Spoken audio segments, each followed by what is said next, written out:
नमस्कार। हमारी खास पेशकश में आपका स्वागत है। आपके साथ मैं हूं शशि तुषार शर्मा और आज हम बात करने जा रहे हैं हमारे खास मेहमान इकबाल दुरानी से, जो कि बॉलीवुड में कई खूबसूरत फिल्में दे चुके हैं, निर्माता, निर्देशक और बहुत ही बेहतरीन लेखक हैं।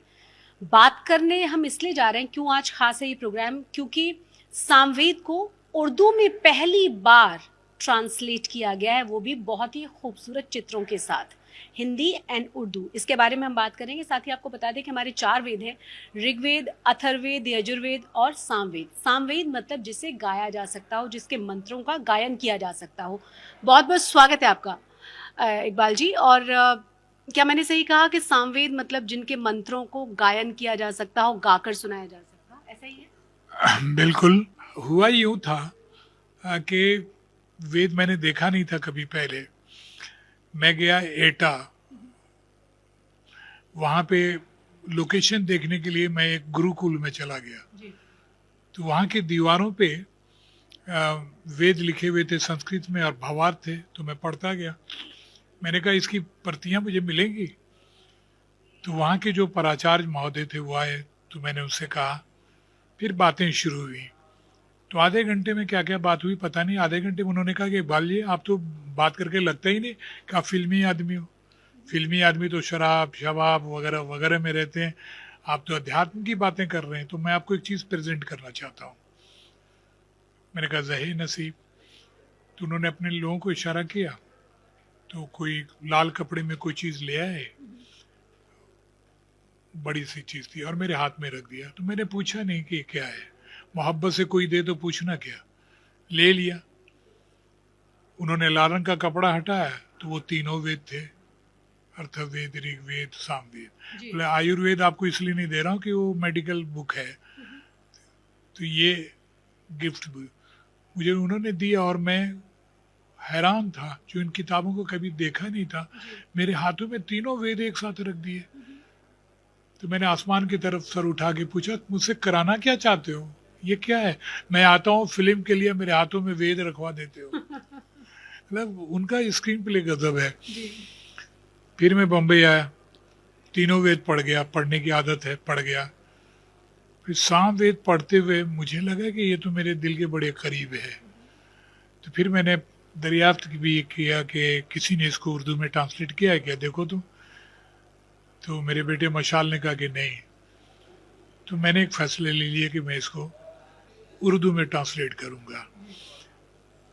तो ऐसा हुआ शशि कि जैसे मैं नदी नाले में तैरता था तो बम्बई आ गया, तो समुद्र में तैरना आसान था। लेकिन ये संस्कृत में सामवेद, मैं तो ऐसा था जैसे रेगिस्तान में किसी को फेंक दिया गया हो और कहा गया हो कि तैरो रेतों पे। इतना ही मुश्किल काम था। वही मैं समझना चाहती हूँ कि एक तो ना इकबाल दुर्रानी, फिर फिल्मों के बेहतरीन लेखक, उसके बाद आपने ट्रांसलेशन भी किया उर्दू में, तो सामवेद का कहाँ से इंस्पिरेशन, मतलब कैसे शुरुआत हो पाई होगी? लोगों के लिए भी बड़ा सवाल होगा ये ये। बहुत सवाल है, और अभी तक है और आगे भी शायद रहेगा, क्योंकि ये दो विलोम है ना। लेकिन ये लोग भूल जाते हैं कि अंधेरे की कोख से सूरज निकलता है। जी। तो अब ये जो आपके सवाल का जवाब है कि कुछ तो मैंने लिखा, लेकिन सामवेद को मैं ट्रांसलेट करूंगा ये मेरी कभी इच्छा, आरजू नहीं थी। इतना बड़ा ख्वाब देखने का करेज मुझ में नहीं था। ये ईश्वर की इच्छा थी। अब हुआ यूं, उसकी बीजारोपण उन्होंने 40 साल पहले कर दी। वो यूं कि मेरे दादाजी संस्कृत के टीचर थे। जी। वो मोकामा हाई मिडिल स्कूल में वो संस्कृत पढ़ाते थे। तो जो संस्कृत पढ़ाए वो पंडित, जो फारसी पढ़ाए वो मौलवी। तो लिहाजा मेरे दादाजी को लोग वहाँ पंडित जी कहते थे। तो जब उस शहर में मैं जाता था तो मुझे कहते थे पंडित जी का पोता आ गया। जी। तो एक तो मेरे डीएनए में वो आ गया जो भगवान ने ऊपर से डाला हुआ। उसके बाद समुद्र मंथन जिस पहाड़ से हुआ है, मंदार, उसकी तराई में मेरा गांव है। तो उठो सुबह सुबह पहाड़ देखो, समुद्र मंथन, विष्णु भगवान लेके उठा के गए थे, फिर अमृत मृत विष प्याला। एक वो मेरे माइंड में, बैक ऑफ माइंड मेरे बचपन से रहा। तीसरा ये कि जब मैं जवान हुआ तो शादी की नौबत आई तो मेरी वाइफ जो है वो ब्राह्मण है। तो बहुत सारे हाँ, ये इंसिडेंट्स, factor- कोइंसिडेंस। हाँ, मुझे नहीं मालूम था कि सब कहाँ लेके जाएगा मुझे। जी। तो इससे क्या हुआ कि मैं फैनाटिक नहीं हुआ कभी, हमेशा तरल रहा, नर्म रहा, निराकार रहा। तो इसीलिए मैंने जब सोचा करना तो फिर दिक्कत नहीं हुई, लेकिन इच्छा ऊपर वाले की थी, मैंने स्वीकार किया इसको। कितना आसान कितना मुश्किल, मतलब आपने कहा ना कि किसी चीज को हिंदी से उर्दू में ट्रांसलेट करना समझ में आता है, किसी चीज को संस्कृत से उर्दू में ट्रांसलेट करना। ये काम ईश्वर ने मुझे सौंप दिया।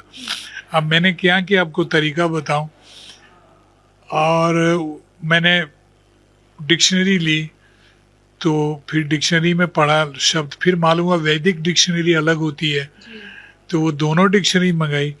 फिर हिंदी में जितने भी भावार्थ अवेलेबल थे मार्केट में सब खरीदे, गूगल्स में जितने अवेलेबल थे वो भी लिए, अंग्रेजी में 4-5 थे वो भी लिए।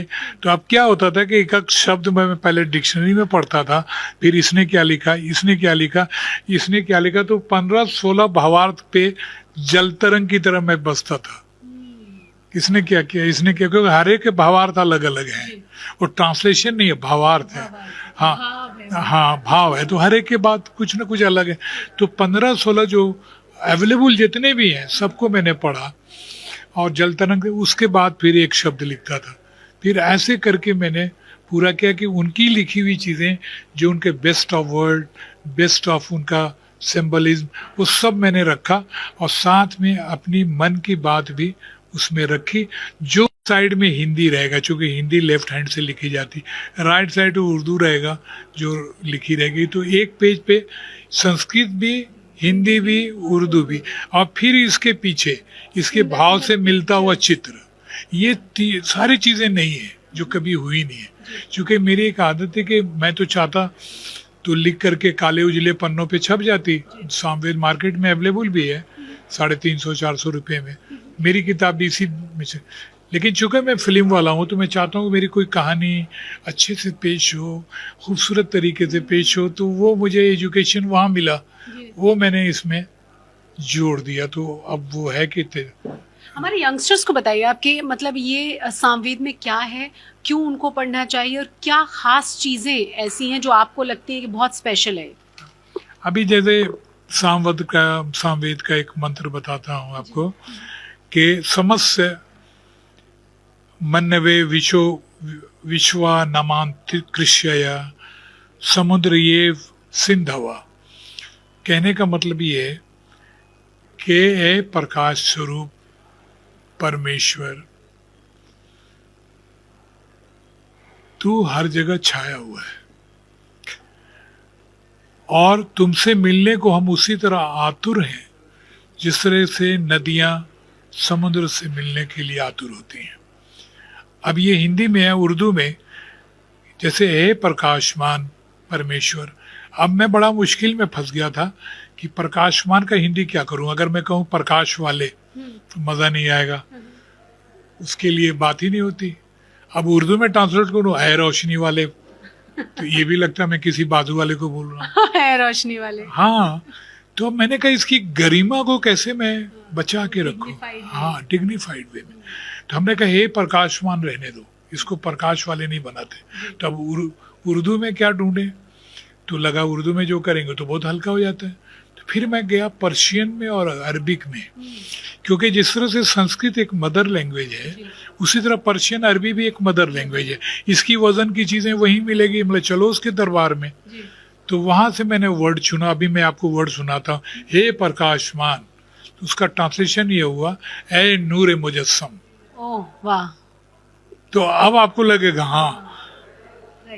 हाँ कि है नूर मुजस्सम, तू हमारे पास है, तू मेरे अत्यंत, तू हमारे करीब तरीन है, तुमसे मिलने को दिल बेताब है, उसी तरह जिस तरह नदियाँ समुद्र से मिलने को बेताब है। आप बताइए, इस मंत्र के जो मैंने इसका तर्जुमा या भावार्थ सुनाया, इसमें कहाँ है हिंदू, कहाँ है मुसलमान?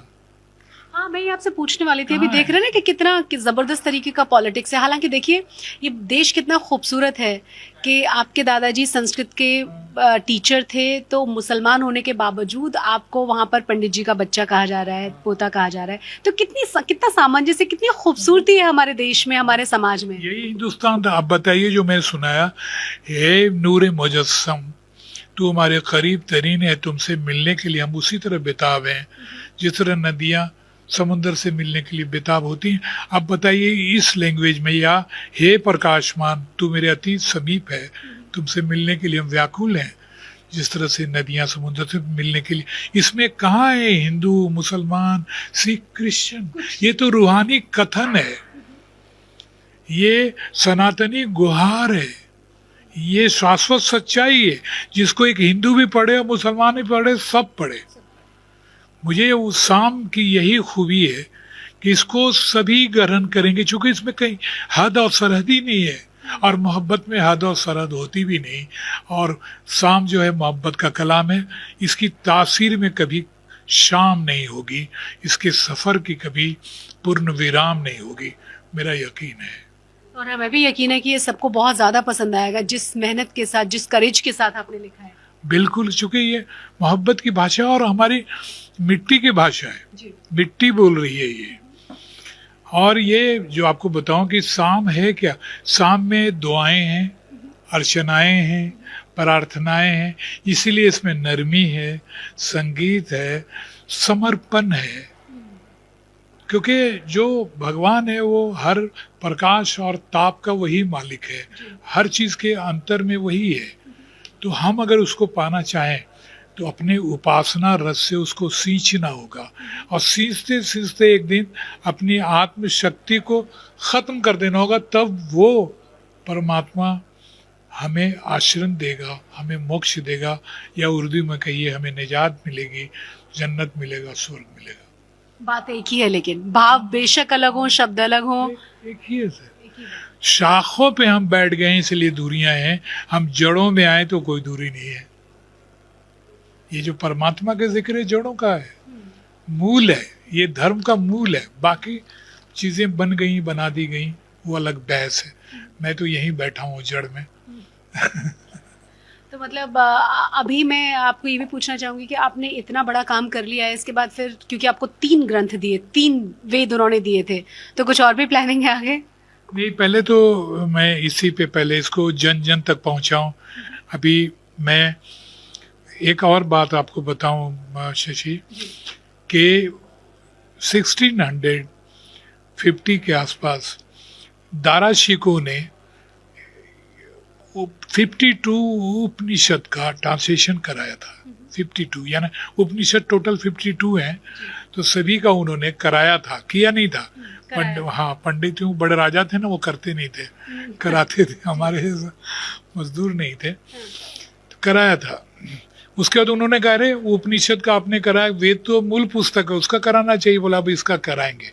उसके पहले तलवार चमकी भाइयों में, उनकी गर्दन कट दी जी, उनके ख्वाब भी कट गए, अधूरे रह गए। तो वो ख्वाब जो अधूरे रह गए थे, जो ख्वाब शाहजहां के हुक्म में दारा शिकोह का पूरा नहीं कर पाया, उस ख्वाब को आदरणीय नरेंद्र मोदी जी के शासनकाल में इस नाचीज इकबाल दुरानी ने पूरा कर दिखाया है। एक तो मुझे इसका बड़ा गर्व, हाँ वो गर्वित अनुभव करता हूँ अपने आप को।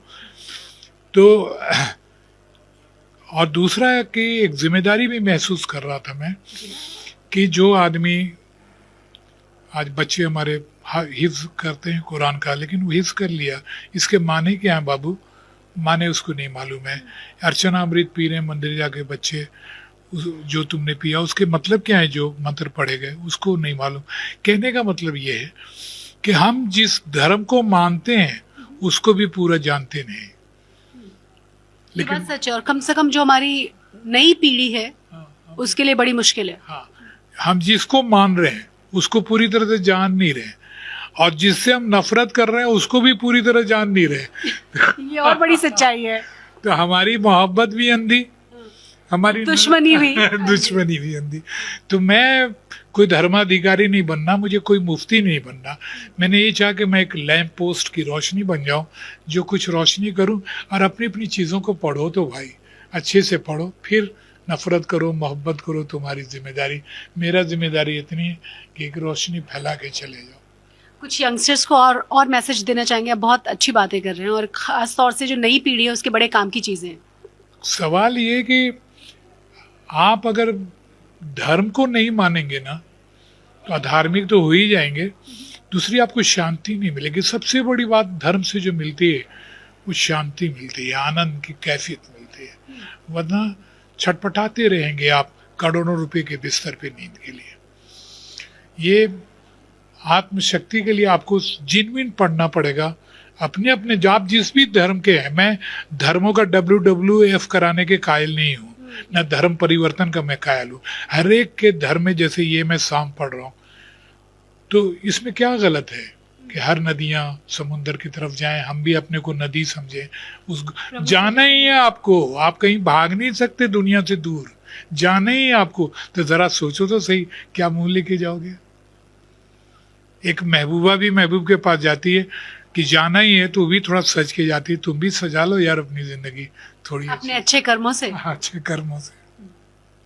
बहुत बहुत शुक्रिया हमसे बात करने के लिए दुरानी साहब, और हम उम्मीद करते हैं कि ये जन जन तक पहुंचे जो आपका अगला पड़ाव है, और आप चाहते हैं कि लोग इसे पढ़ें और समझें। हाँ, और बहुत अच्छे तरीके से समझें। अच्छे समझे।